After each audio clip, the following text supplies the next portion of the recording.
Les propos et les actes. Et les actes, oui. Puisque parmi les actes, nous commencions à en parler avec le colonel Goya, il y a l'arrêt du renseignement. Parce que c'est vrai que la mise en pause de l'aide militaire n'a pas d'effet immédiat. Les Ukrainiens peuvent encore tenir quelques temps. Mais l'arrêt du renseignement, ça a eu des conséquences d'une minute à l'autre. Vous commenciez un petit peu à nous expliquer à l'instant, colonel, mais j'aimerais que nous nous arrêtions à nouveau sur ce sujet, puisque nous sommes en direct avec Charline Hurel. Charline, vous êtes notre envoyée spéciale en Ukraine. Vous êtes en ce moment dans la région de Dnipro. Vous êtes en route pour le front. Je le précise pour nos téléspectateurs, vous êtes en route pour le front, vous êtes en route pour le Donbass. Charline, quelle a été la réaction d'une part, mais la conséquence immédiate de l'arrêt du partage de renseignements américains? Ça a plongé les unités sur le front dans un certain brouillard parce que déjà il fallait évaluer ce qui allait concrètement se passer. Alors ce qu'il faut savoir, c'est que l'arrêt de cette suspension du renseignement a empêché certaines unités, on va dire, d'aller attaquer, mais d'aller attaquer sur le territoire russe, donc c'est-à-dire avec des missiles longue portée, et donc c'était beaucoup plus compliqué pour les unités qui ne sont pas immédiatement sur le front, si vous comprenez bien, mais un peu en arrière pour tenter d'aller avoir des informations sur les centres logistiques, les stocks d'armement, et puis voir aussi les mouvements russes arriver sur le front. Donc ce que nous disent les soldats, c'est qu'immédiatement sur le front, en réalité, ça n'a pas eu énormément de conséquences, mais c'est assez indirect parce que ce qu'ils ressentent, c'est qu'il y a beaucoup moins de prévention contre les assauts russes. Par exemple, ils n'ont beaucoup moins d'informations, et surtout un élément important, c'est que les Américains ont coupé, selon les Ukrainiens, l'accès à l'imagerie satellite, si on peut dire. Donc tout cela, en fait, c'est comme si vous aviez quelqu'un qui regardait d'en haut et qui d'un coup ne donnait plus les informations en bas. Donc vous comprenez bien, sur la première ligne, ça ne change absolument rien. En revanche, dans les ordres qu'ils reçoivent, eh bien là, ça change tout. Merci beaucoup, Charline Hurel, envoyée spéciale d'LCI en Ukraine. Merci, Charline. Colonel, juste une précision. Charline vient d'attirer notre attention sur les armes à longue portée. Oui. Eh oui, ukrainiennes. Oui. Dont, d'ailleurs, Volodymyr Zelensky avait dû batailler pour obtenir le droit d'en faire l'usage. Oui. Bon. Et elle nous dit, avec l'arrêt du renseignement, il est beaucoup plus difficile d'utiliser ces armes. Pouvez-vous nous expliquer pourquoi ? Ouais, parce qu'il faut trouver des cibles, tout simplement. Il faut trouver des... Alors, s'il s'agit de taper, par exemple, vraiment dans la grande profondeur, des raffineries, des choses comme ça, bon, on sait où elles sont. Ça pose pas de problème. En revanche, des cibles militaires qui sont mobiles, qui sont camouflées, qui sont dans la zone jusqu'à 300 km du front, bah ça, si vous n'avez pas des yeux dans le ciel, ou si vous n'avez pas des grandes oreilles qui écoutent les émissions, vous ne pouvez pas les déceler. Donc si vous ne pouvez pas les déceler, si vous ne pouvez pas faire des plans de ciblage, vous ne pouvez pas les frapper. Et ça, d'un seul coup, c'était un atout, en réalité très important pour les Ukrainiens, qui a ralenti énormément les opérations en première ligne, les opérations russes en première ligne. Parce qu'en tapant sur cette bande, deuxième échelon, vous tapez sur la logistique. Les Ukrainiens ont pu détruire des dépôts d'obus considérables.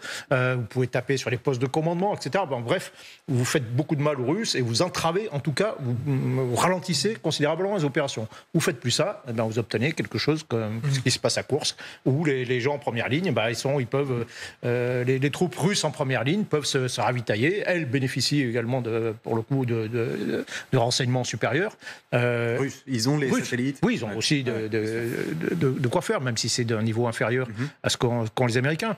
Et donc, d'un seul coup, vous rendez les Ukrainiens aveugles sur tout ce qui se passe à l'arrière immédiat du front. Galga. Deux choses. N'oubliez jamais qui, début 2022, dit au monde entier « la Russie va envahir l'Ukraine ». Que certains Ukrainiens, y compris le président, sont plutôt sceptiques. C'est dire la qualité du renseignement américain. C'est pas que de l'imagerie. La grande qualité, c'est aussi l'interprétation qui est faite de ce qu'ils voient et de ce qu'ils entendent. Ça, c'est un premier point. Le deuxième, vous avez ouvert l'émission en parlant de 15 victimes civiles. Les Ukrainiens, les Ukrainiennes le disent aujourd'hui. L'absence de renseignement, c'est pas que le fait de rendre plus compliqué, le fait d'aller frapper dans la profondeur. C'est l'impossibilité d'anticiper l'arrivée de ces missiles qui tuent des civils. Parce que le renseignement voit les départs, voit les avions qui décollent, prévient la défense antiaérienne, prévient les systèmes d'interception, prévient la population, fait retentir les alarmes, permet aux civils d'aller dans les abris. Là, il n'y a plus ça. Donc c'est pour ça que Michel, tout à l'heure, à juste titre, a dit cette suspension, elle tue des Ukrainiens et des Ukrainiennes.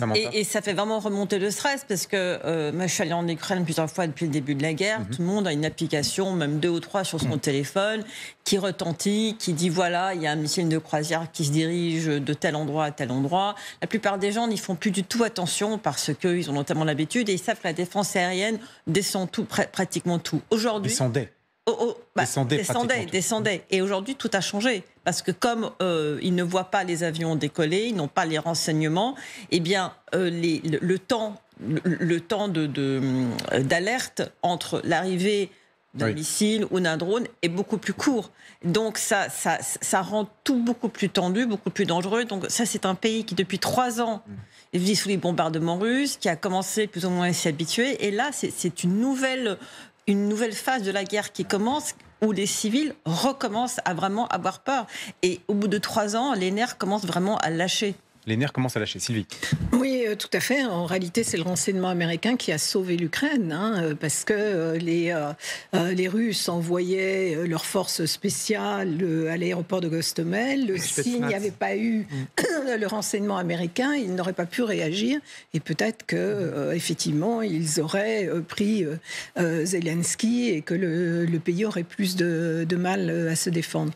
Aujourd'hui, c'est aussi pour ça que pour les Ukrainiens, c'est la pire des trahisons. De les rendre aveugles, même s'il y a une réflexion sur la possibilité pour les Européens de le remplacer avec des systèmes. Alors voilà, c'est la question que je voulais vous poser à tous les 4. Nous, Européens, on n'est pas capable de remplacer le renseignement américain du jour au lendemain, première question, et est-ce qu'on n'est pas capable de le remplacer tout court ? C'est pas le même niveau. C'est pas le même niveau. On vient de lancer, par exemple, le 3e satellite CSO. C'est 3 satellites français d'observation, d'imagerie infrarouge, qui sont très performants, ils sont très bons. Mais il y en a que 3 et ils peuvent pas tout couvrir, quoi. Donc, on fournit déjà en réalité du renseignement aux Ukrainiens, mais même en réunissant tous les moyens des pays européens, on n'a pas la quantité et on n'a pas certains éléments, par exemple tout ce qui concerne l'interception, d'écoute, le renseignement électromagnétique, où on est moins bon que les Américains. Donc on peut faire, on peut aider. Est-ce qu'on peut le devenir aussi bon que les Américains ? Ça demande quand même des investissements assez lourds et longs, quoi. Alors, pas demain. Malheureusement, voilà. Pour l'Ukraine, ça va être beaucoup plus difficile, même si on trouve une solution, parce qu'il va falloir le payer. Ça coûte beaucoup plus cher que Starlink. Et puis, le débit n'est pas exactement le même. Enfin, alors demain, j'espère, oui, ça devrait nous encourager justement à acquérir cette autonomie stratégique. Il y a autre chose qui est irremplaçable, c'est l'expérience américaine sur place. Les Américains, ils n'ont pas débarqué en Ukraine en février 2022. Ça fait un moment notamment que la CIA est sur place, qu'elle a des postes d'observation. Et moi, j'imagine, aujourd'hui, je pensais à ces types qui s'entendent très bien avec les Ukrainiens. Ils ont appris à se connaître, à travailler ensemble, à se faire confiance. La confiance, c'est l'élément le plus important dans l'univers du renseignement. Et aujourd'hui, ils ne sont pas en train de se tourner les pouces. Ils ont accès à cette imagerie, ils ont accès à ces informations. Et ils n'ont pas le droit. Le grand chef a dit « stop ». Ça doit être terriblement douloureux. Et vous savez de quoi certains Européens, je pensais notamment aux Norvégiens, ont peur ? C'est que l'étape suivante, c'est que ce renseignement, il aille vers les Russes. Et ça, ne sous-estimez pas le niveau de cynisme d'un Donald Trump. Il y a plusieurs étapes à venir. La privation des moyens de défense antiaérienne. Quand il va dire les Patriotes, c'est terminé. Les F-16 ne décollent plus. Ça, c'est les étapes à suivre dont ont très très peur les Ukrainiens. Les États-Unis donnent des renseignements militaires aux Russes. C'est ce que vous suggérez. C'est pas moi qui suggère, c'est la Norvège. Il y a une grande peur. Moi, je peux vous dire que, par exemple, au Royaume-Uni, il y a un sentiment de traumatisme et de panique qui s'empare de certains milieux, parce que le Royaume-Uni est très dépendant des Américains. Ils font partie des Five Eyes. Ils font partie des Five Eyes, donc c'est ce groupe de pays anglo-saxons qui donc le Canada, le Royaume-Uni, l'Australie, la Nouvelle-Zélande et le Royaume-Uni, qui se partagent leurs renseignements. Et aujourd'hui, les Britanniques, par exemple, ont peur des renseignements qu'ils partagent avec les Américains, parce qu'ils n'ont plus tellement confiance, mais surtout ils se disent, mais si vraiment cette tendance continue outre-Atlantique, est-ce que nous, Britanniques, allons perdre notre accès à certains renseignements américains dont les Britanniques duquel les Britanniques dépendent vraiment énormément. Alors, il y a un grand centre de décryptage de renseignements électroniques dans l'Oxfordshire qui est vraiment totalement dépendant des Américains. Et les discussions commencent pas de façon formelle, mais informelle. Mais est-ce qu'il ne faudrait pas qu'on se rapproche des Européens ? Le problème, c'est que les Européens, on se sent un petit peu brûlés par le comportement des Britanniques par le passé. Je résume ce que vous venez tous. Donc c'est dur, c'est très dur. Vous venez tous de nous dire le renseignement américain, en réalité, on ne sait pas le remplacer. Non seulement on ne sait pas le remplacer, mais en plus, pas complètement. Voilà. Mais en plus, il peut venir à nous manquer à nous également. Bon, est-ce que vous considérez tous qu'aujourd'hui, nous ne pouvons plus considérer les États-Unis comme un allié? Je pose la question parce que, oui, vous répondez oui, Gallagher, mais quand on écoute l'allocution du président de la République cette semaine, bien sûr. le président se refuse à ce stade, se refuse encore à considérer que les États-Unis ne sont plus et ne seront plus un allié. A-t-il tort? Il ne peut pas complètement fermer la porte de toute façon, mais c'est le cas de tous les membres de l'Union européenne. Les Néerlandais, les Danois, tout le monde, même s'ils, encore une fois, ils se sentent trahis. Mais quelle est la réalité? La réalité, c'est quoi? Le réalisme, c'est de considérer que c'est fini. Les États-Unis ne sont plus notre allié. Je pense qu'ils considèrent qu'ils doivent acquérir aujourd'hui davantage d'autonomie, évidemment, pour se préparer à ça, mais ils n'admettent pas encore la possibilité d'une rupture réelle avec les États-Unis. Mais il faut vraiment regarder ce qui se passe. Les États-Unis, aujourd'hui, répètent verbatim ce que disent les Russes dans leur communiqué. Ensuite, regardez le comportement des États-Unis avec leurs voisins principal, le Canada. Oui. Que Donald Trump parle du gouverneur Trudeau, veut leur déclarer la guerre économique. Donc oui, il annonce des tarifs, ensuite il les enlève. C'est pas comme ça que ça marche. Quand l'incertitude commence à régner, et là une incertitude énorme règne au Canada, eh bien ça a des conséquences très très graves sur l'économie. Et quand aujourd'hui j'écoutais un entretien avec la ministre des Affaires étrangères canadienne qui expliquait que le sentiment aujourd'hui au Canada, c'est que les États-Unis veulent mettre le Canada à genoux économiquement pour pouvoir l'annexer. Quand un ministre dit ça sur CNN, c'est très grave. Alors peut-être qu'elle exagère, mais le fait que cette pensée puisse être émise en public montre à quel point il y a une défiance aujourd'hui vis-à-vis des États-Unis. Est-ce qu'ils sont toujours nos alliés? Eh bien, nous ne savons pas. Ah, vous dites nous ne savons pas. Alors, un allié, on le sait. On sait que c'est notre allié, bien sûr. On sait qu'il est là. Aujourd'hui, est-ce qu'il viendra à notre secours si on est attaqué? Peut-être que si on est attaqué par des terroristes, peut-être que là, il décidera, ça, je veux bien les défendre contre des terroristes. Mais si un pays de l'OTAN est attaqué par la Russie aujourd'hui, est-ce que les États-Unis viendront à son secours ou pas? Et la question se pose. La question ne devrait pas se poser. On se souvient tous de l'intervention de Donald Trump la semaine dernière. Exactement. Disant est-ce que la France viendrait nous aider? Je ne suis pas certain. Contestant notre loyauté, au fond. On ne devrait pas être en train de parler de ça. Et le fait qu'on en parle, c'est qu'il y a déjà un énorme souci. Gallagher, vous vouliez ajouter un mot là-dessus? Très rapidement, Donald Trump n'utilise jamais le terme allié. Il n'y a pas d'allié dans l'univers mental de Donald Trump. Il y a des gens qui payent ce qu'ils doivent aux États-Unis, il y a des gens qui arnaquent les États-Unis. En l'occurrence, vous savez dans quelle catégorie il classe l'Europe. Il a été très explicite à ce sujet.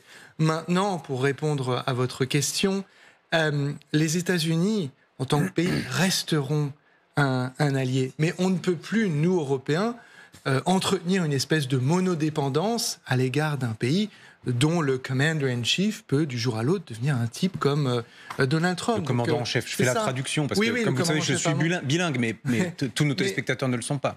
Juste parce que vous avez fait référence à ce qu'a dit Emmanuel Macron, il emploie, dans le verbatim, me semble-t-il, le verbe « espérer ». Nous espérons. Ça renvoie à ce que disait Samantha. Il y a un souhait, il y a des trésors de séduction qui vont être déployés par le président français et d'autres, le polonais notamment, pour essayer de fixer Donald Trump sur ce sujet. Mais bonne chance. Alors, hier c'était très intéressant. J'aimerais vraiment vous entendre tous les quatre là-dessus, parce que en milieu d'après-midi, en fin d'après-midi, heure française, Donald Trump intervient sur son réseau social Truth Social. Et il dit... compte tenu du fait que la Russie pilonne actuellement l'Ukraine sur le champ de bataille, j'envisage fortement des sanctions bancaires et des tarifs douaniers. Bon, ça, je Je vous dis, il devait être 15h30 hier à peu près, heure de Paris. 2 heures plus tard, conférence de presse au fond dans le bureau ovale. Je vous propose que nous écoutions le président des États-Unis. Avec la Russie, ça se passe très bien. Et je trouve qu'il est plus difficile de traiter avec l'Ukraine. Et les cartes ne sont pas entre leurs mains. Vous savez qu'il y a une réunion en Arabie Saoudite la semaine prochaine. Ce sera peut-être plus facile de traiter avec la Russie pour obtenir enfin un accord. Mais je sais qu'ils sont en train de pilonner fortement l'Ukraine. Ils ne peuvent pas le faire. Bon, alors, menace molle, on va dire, de sanctions bancaires, et puis 2 heures plus tard, en fait, c'est beaucoup plus facile de traiter avec Poutine qu'avec Zelensky, Samantha. Oui, alors premièrement, menace molle, oui, parce que d'abord, les États-Unis et la Russie n'ont presque plus d'échanges commerciaux, donc des tarifs sur les biens russes ne vont pas vraiment faire mal à la Russie. Des sanctions, la Russie est déjà quand même très sanctionnée, oui, il pourrait sanctionner plus. Il y a des choses que Donald Trump pourrait faire pour faire mal à la Russie, ce serait de mettre de la pression sur les autres pays de l'OPEP pour que les prix du pétrole baissent vraiment. Bon, ça, il n'en a pas parlé. Quant à plus facile de traiter avec la Russie qu'avec l'Ukraine, Donald Trump traite avec des individus, ne traite pas avec des pays. Il s'entend beaucoup mieux avec Vladimir Poutine, parce que ce sont des hommes qui se ressemblent, qu'il ne s'entend avec Vladimir Zelensky, qu'il déteste depuis 2019, depuis la fameuse conversation téléphonique qui a très très mal tourné. Donc, au sujet du fils de Joe Biden, sur le sujet du fils de Joe Biden. Donc Donald Trump, il réagit à l'affect, il réagit grâce aux relations personnelles qu'il a avec des chefs d'État. Et à la puissance surtout, non ? Et la puissance, et puis il a pris le côté des Russes. Oui. Là, pour que la Alors guerre il a pris le côté des Russes, Samantha. Pourquoi ?